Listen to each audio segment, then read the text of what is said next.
Assalamualaikum warahmatullahi wabarakatuh. Selamat pagi semuanya. Bagaimana kabarnya hari ini? Ya, semoga semuanya sehat dan semangat dalam menjalani kesehariannya, terutama dalam belajar ya. Oke, hari ini saya akan menyampaikan materi yang sangat penting dan sering banget kita temui di kehidupan sehari-hari, yaitu tentang konsep dokumen dan pengelolaannya. Nah, sebelum kita mulai, mungkin, adakah yang tahu apa sih sebenarnya konsep dokumen dan pengelolaannya? Kalau ada yang belum tahu, ya dokumen itu sesuatu yang berisi informasi atau data. Nah, sekarang kita bahas ya lebih lengkapnya. Ya, jadi kita akan masuk di pengertian dokumen.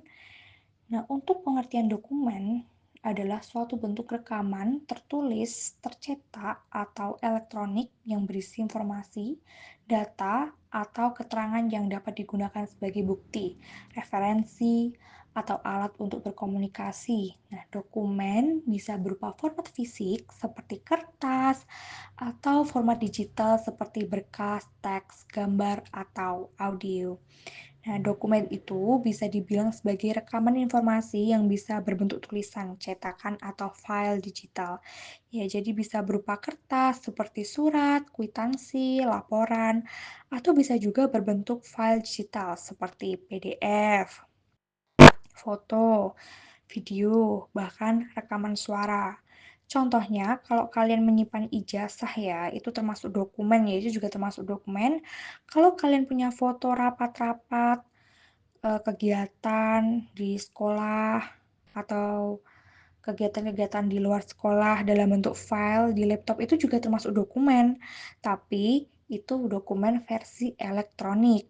Nah, intinya dokumen itu berfungsi sebagai bukti, alat komunikasi, dan sumber informasi. Tanpa dokumen, banyak kegiatan yang nggak bisa berjalan dengan baik, ya, karena dokumen itu bersifat penting ya. Nah, untuk selanjutnya ada jenis-jenis dokumen. Yang pertama ada dokumen berdasarkan kepentingannya. Nah, sekarang kita bahas ya, jenis-jenis dokumen berdasarkan kepentingannya. Itu apa sih? Nah, yang pertama adalah dokumen pribadi. Nah, dokumen pribadi itu contohnya seperti KTP, kartu pelajar, ijazah, atau akte kelahiran. Nah, untuk dokumen niaga, yaitu dokumen yang digunakan untuk kegiatan bisnis seperti faktur, nota, atau surat perjanjian kerja sama. Nah, yang ketiga ada dokumen pemerintah, yaitu seperti dokumen-dokumen resmi dari lembaga pemerintahan seperti undang-undang atau surat keputusan ya. Jadi itu dokumen pemerintah itu juga penting ya, dokumen penting. Nah, yang keempat ada dokumen sejarah, yaitu dokumen yang merekam peristiwa masa lalu, misalnya teks proklamasi atau arsip-arsip perjuangan kemerdekaan, itu termasuk dokumen sejarah ya. Mungkin bisa dipahami ya dari keempat jenis dokumen kepentingan tadi, dokumen kepentingan berdasarkan kepentingannya. Ya, coba pikirin, dari keempat jenis ini tuh dokumen mana sih yang paling sering kalian gunakan? Terutama peserta didik nih. Kalau peserta didik itu biasanya dokumen pribadi ya, seperti KTP. Nah, peserta didik itu udah punya KTP itu ketika umur 17 tahun tuh udah punya KTP, kartu pelajar. Nah, setiap sekolah pasti akan memberikan peserta didiknya itu, berupa kartu pelajar, ijazah. Nah, ketika kita lulus dari sekolah tersebut, lulus SMP, lulus SD, SMA, pasti kita mendapatkan ijazah. Dan itu juga dokumen pribadi ya termasuknya, karena dari kita sendiri, buat kita sendiri. Nah, ada akte kelahiran. Jadi itu peserta didik pasti juga punya akte kelahiran. Kalau dokumen-dokumen pemerintah, peserta didik belum punya ya sepertinya. Nah, untuk selanjutnya ada jenis-jenis dokumen berdasarkan bentuk fisiknya nih. Ada 3 ya. Yang pertama itu dokumen literal, yang kedua dokumen korporeal, dan yang ketiga dokumen privat. Untuk dokumen literal itu dokumen dalam bentuk tulisan, ya misalnya surat atau laporan. Untuk dokumen korporeal yaitu dokumen yang berupa benda fisik seperti piagam, medali, atau bahkan artefak sejarah ya.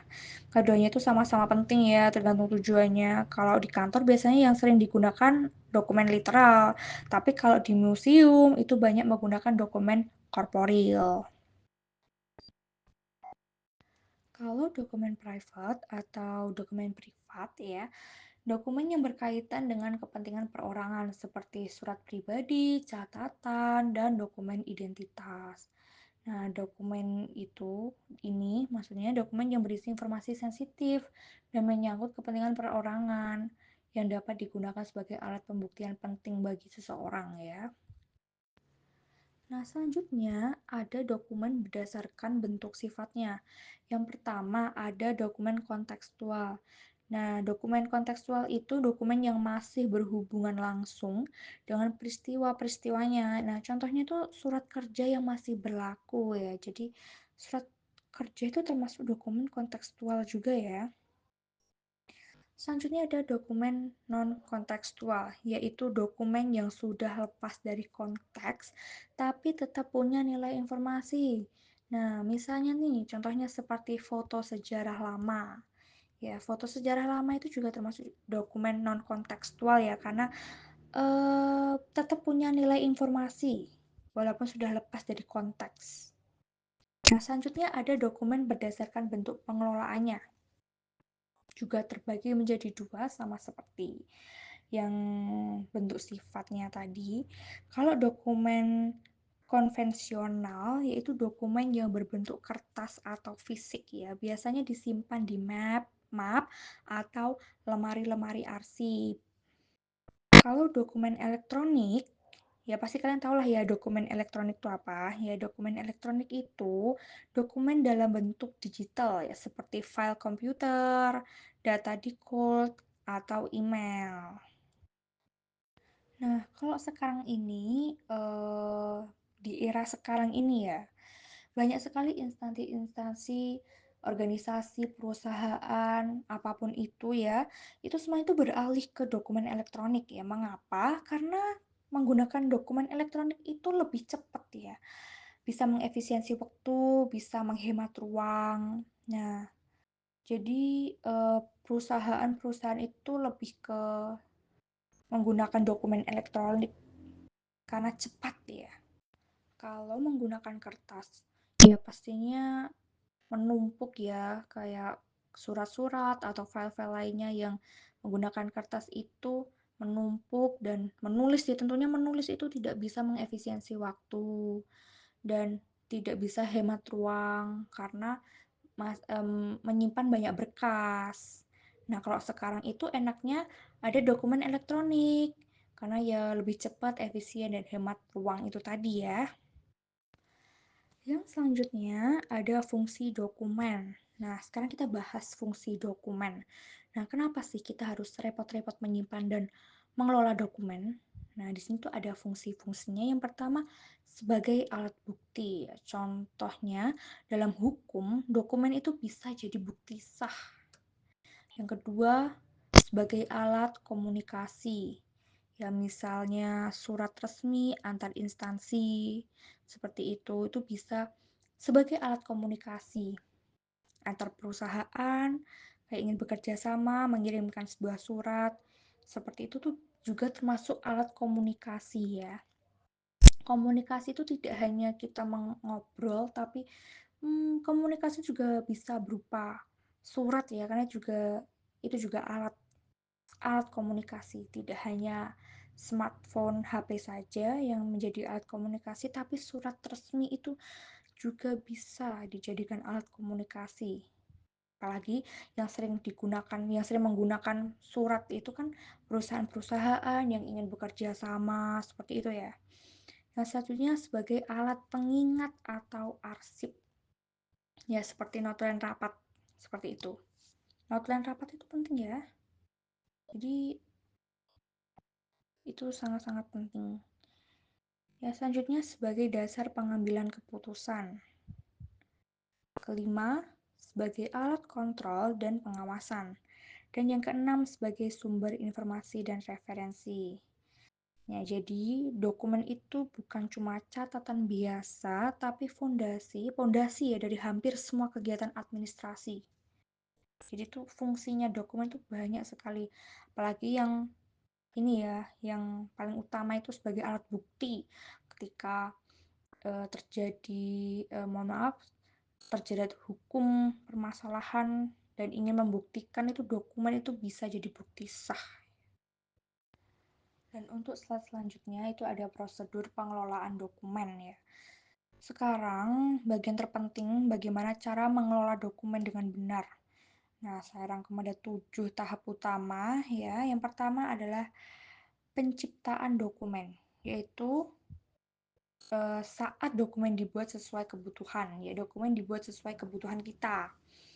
Yang kedua, penerimaan dokumen, ya menerima dan memeriksa dokumen dari pihak lain. Ketiga, pencatatan dokumen, mencatat dokumen masuk dan keluar agar mudah dilacak. Yang keempat, penggunaan dokumen. Ya, kita menggunakan dokumen itu sesuai dengan fungsinya ya. Yang kelima, penyimpanan dokumen. Ya, jadi dokumen itu bisa disimpan secara rapi dan aman, baik fisik maupun digital. Biasanya kalau di perusahaan itu ada lemari arsip ya. Ya, jadi dokumen-dokumen itu bisa disimpan di lemari arsip. Seperti itu.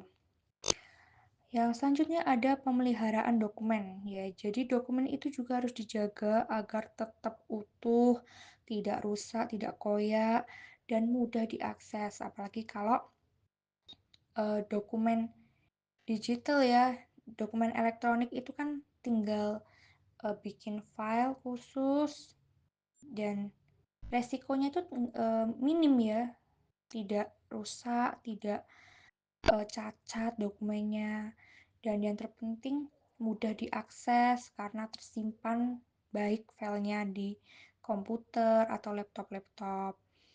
Ya, yang ketujuh ya, ada pemusnahan dokumen. Nah, dokumen-dokumen itu dimusnahkan jika sudah tidak digunakan lagi. Ya, jika sudah tidak menggunakan dokumen itu bisa dimusnahkan atau bisa eh, apa ya, kalau di kantor tuh ada mesin penghancur kertas ya, biasanya dihancurkan gitu. Jadi setiap dokumen itu punya siklus hidupnya ya, siklus hidup sendirilah. Bukan hanya manusia saja yang punya siklus hidup, tapi dokumen juga punya siklus hidup. Ya, dari dibuat sampai akhirnya dimusnahkan. Nah, kalau semua tahapan ini dilakukan dengan benar, pekerjaan administrasi akan jauh lebih mudah dan tertata. Ya, jadi ketika kita sudah bekerja di perusahaan, kita bisa menerapkan prosedur pengelolaan dokumen itu seperti apa. Kalau memang sudah tidak dipakai, ya dimusnahkan dengan cara mungkin ada mesin apa itu tadi menghancur kertas ya, seperti itu. Nah, itu tadi materi-materi yang dapat saya jelaskan ya. Ya, materi tentang konsep dokumen dan pengelolaannya. Nah, sebelum kita akhiri, ya kita simpulkan terlebih dahulu lah dari materi yang telah saya sampaikan. Untuk kesimpulannya, yaitu dokumen memiliki peran penting sebagai sumber informasi, alat komunikasi, dan bukti dalam berbagai kegiatan pribadi, bisnis, maupun pemerintahan. Nah, pengelolaan dokumen yang baik mencakup proses penciptaan, penerimaan, pencatatan, penggunaan, penyimpanan, pemeliharaan, hingga pemusnahan. Dengan pengelolaan yang teratur, dokumen dapat mendukung efektivitas kerja, menjaga keakuratan data, serta memudahkan pengambilan keputusan di masa mendatang. Ya, dokumen itu adalah rekaman informasi penting dalam berbagai bentuk yang digunakan untuk mendukung kegiatan administrasi, komunikasi, dan pengambilan keputusan. Nah, jenisnya itu juga bisa bermacam-macam, tergantung kepentingan, bentuk fisik, atau cara pengelolaannya. Dan yang paling penting, pengelolaan dokumen yang baik akan membantu organisasi, perusahaan, atau instansi apapun itu bekerja lebih efisien dan profesional. Jadi, dokumen itu penting banget ya. Apalagi tadi sudah disebutkan bahwa dokumen itu sebagai rekaman informasi penting dalam berbagai bentuk yang digunakan. Apalagi dokumen juga bisa menjadi bukti sah ketika dihukum lah, seperti itu ya. Jadi sangat penting. Nah, itu tadi materi yang dapat saya sampaikan ya tentang konsep dokumen dan pengelolaannya. Ya, harapan saya, semoga kalian itu bisa paham dan bisa menerapkannya nantinya. Bisa paham dengan apa yang saya jelaskan tadi dan bisa diterapkan nantinya ketika bekerja. Apalagi kalau nanti kerja di kantor itu sangat berguna sekali ya, karena di kantor itu tuh tidak jauh-jauh dengan dokumen. Jadi harapannya setelah saya menjelaskan materi ini ketika kalian bekerja, ini bisa diterapkan, diimplementasikan di diri kalian sendiri. Ya, amin ya. Pasti hal ini bakal kepakai banget lah. Mungkin ada yang mau ditanyakan?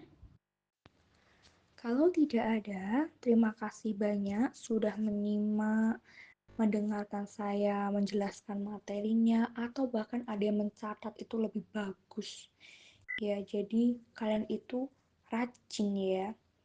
Kalian bersungguh-sungguh, bersemangat dalam mendengarkan materi yang saya paparkan. Apalagi ini materinya penting sekali ketika kita bekerja nantinya. Ini sangat berfungsi, sangat penting sekali. Dan bermanfaatlah ketika kita bekerja. Terutama bekerja di perusahaan yang tidak jauh-jauh pada dokumen-dokumen. Ya. Kalau nggak ada pertanyaan, uh, mungkin Ibu akan memberikan waktu ya, ada sisa waktu kan? Itu silahkan kalian bentuk kelompok. Setelah bentuk kelompok, mungkin kalian bisa bentuk kelompok 4 atau sampai 5 kelompok. Ya, tugasnya yaitu kalian meresum apa yang Ibu jelaskan tadi. Setelah itu, kalian buat PPT, dibikin video presentasi, di-upload di YouTube ya. Jadi sisa waktunya itu buat kalian berdiskusi. Nah, untuk deadline-nya minggu depan ya. Jadi sudah terkumpul semua tugasnya. Ada 2 ya tugasnya. Yang satu kalian meresum, dan kedua kalian membuat materi di PPT ya terkait konsep dokumen dan pengelolaannya juga sama ya semua kelompok. Kalian presentasikan berupa video saja tapi diupload di YouTube. Nah, untuk ketentuan durasinya itu sekitar 10 menit ya. 10 menit itu bisa gantian yang menjelaskan. Ya, mungkin ada yang mau ditanyakan atau mungkin ada yang kurang jelas terkait tugasnya. Kalau tidak ada, sisa waktunya dibuat berdiskusi dengan tugasnya ya. Ingat, minggu depan sudah terkumpul ya di drive. Nanti drive-nya saya kirim ya. Baik, karena tidak ada pertanyaan dan saya sudah menjelaskan ya terkait tugasnya tadi. Mungkin Ibu cukupkan. Kurang lebihnya saya mohon maaf. Wassalamualaikum warahmatullahi wabarakatuh.